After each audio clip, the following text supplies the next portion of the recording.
Hey guys, Bill, Competition Cars. I have another special car for Bring a Trailer. This car is my personal car. I've owned it for 5.5 years. It came from California initially. It's a one-owner car. I'm technically the second owner, but because I'm a dealer, I didn't have to title it in my name, so whoever buys it will technically be the second owner.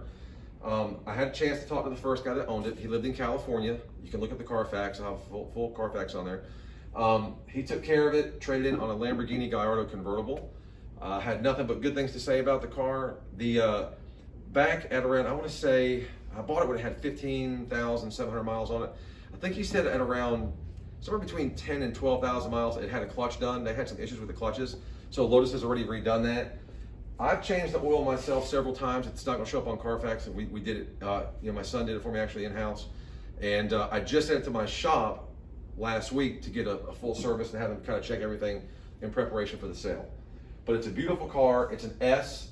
I've done some pretty tasteful upgrades to it. When I got it, it had matte black wheels and a matte black stripe. Did not have the black spoiler and the black rocker colored. It was all white. So those were options that Lotus offered. So I had the front spoiler wrapped in vinyl and the bottom rocker wrapped in vinyl. Kind of accentuates the shape of the car. You can see the more curvature of the car. I had the wheels refinished professionally in gloss black. This stripe is, I found a picture of one.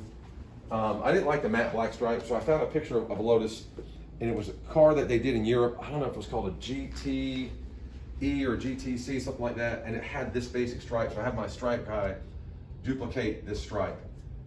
If you walk around the car, the paint's actually pearl. It has a lot of metallic, a lot of pearl in it, and I've got a copy of the window sticker that I'm going to dig up and take a picture of. Brake calipers are done in yellow. I added this little metal badge here for the British flag, sort of a nice little touch. And I've done, it's got the Lotus center caps on it, or not center caps, but the valve stem caps on it that match the center caps, that match the brake calipers. I did do some performance upgrades. There's a place called, you can look it up, Monkey Wrench Racing. I did an underdrive supercharger pulley to give it more boost. I did a cold air kit. And also I had my local muffler shop fabricate a custom exhaust. So basically, it's coming off the manifold. You got your first cast, the secondary cast of the muffler is deleted, and it comes straight out. It's got an incredible sound. I'm going to do a cold start video and a walk around video. I do have the stock. Exhaust that will go with the car as well. It's in on Michelin Pilot Sports. These are the tires that came on the car. The front tires are probably 70 or 80% tread. The backs are probably 40 or 50. So, you might want to consider tires at some point. Back here in the engine compartment, shocks hold it up. I have pictures with this cover off. It's very clean. Doesn't leak any oil or anything. Had the tail lights done, rings in black. Had the S done in red. Just nice, tasteful upgrades. It is a 6-speed, which is nice. Car sounds great going through the gears. Interior is very, very clean, very immaculate. And if you look on the seat, typically these bolsters get wore out. Very little wear on this bolster. Top of the steering wheel looks good, dash is good. The airbag cover, if you look, it doesn't fit super flat. That's kind of the issue with these cars. They all do it at some point. But the front's pretty straight, but that little corner on the back is a little higher up. So that's something you'd expect to see. You look at the floors, I got the Lotus badges on the carpeting. I also did, the back seats are super clean. I don't know who's gonna sit back there, but they decided for some reason the seats were necessary. Recaro seats, sport package. These cars come basically with a very inexpensive, cheap radio. I had a single DIN radio. I had a very nice professional touchscreen full DIN radio installed. And another kind of cool thing, this car has power folding mirrors. On the window sticker, when I get a picture of the window sticker, you won't see that it has that option. But basically so those of you that have a Lotus, if you don't have power folding mirrors, you actually do have power folding mirrors. All you have to do is buy the switch right here from Britain, okay? You buy the power mirror folding switch, you install it, takes 2 seconds, and then it'll allow your mirrors to fold. So if you don't have the switch, the mirrors won't work. This one had that. We kind of discovered that on the internet. My son actually discovered that, and he said, "Dad, let's buy the switch and you'll have power folding mirrors." So it's got that. Heated seats, air is ice cold.